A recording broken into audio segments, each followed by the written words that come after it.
This is a really good question. It says stiff springs, small sway bar versus soft springs and big sway bar on dual purpose cars.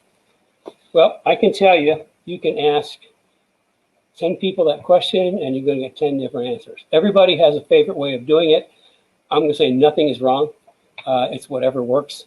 I know that I think it was Herb Adams back in the day, he went with big bars and soft springs. Now me, what my preference is, and it's just solely me, is the way I look at it is the sway bar is really a torsion bar, which means it's a spring. It's a third spring, either in the front or the back. Well, we don't use them on the back in S197s. If you got the rear grip kit, and anybody that's got that on there knows you don't need the rear sway bar. But like on the front, that's a torsion bar, and that helps transfer load from one side to the other.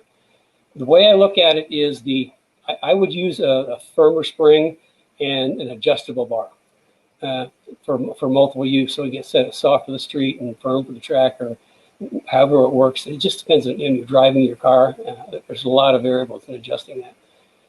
But the way I think of it is the spring on the shock. You've got the shock controlling the spring.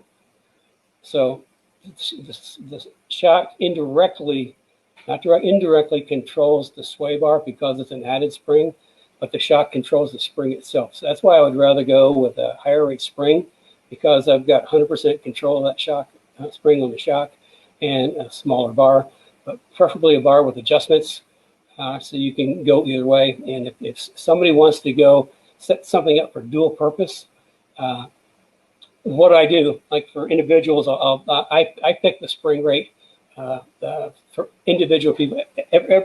You can't just order this online and get one spring rate. Everyone is a different spring rate depending on what you're doing.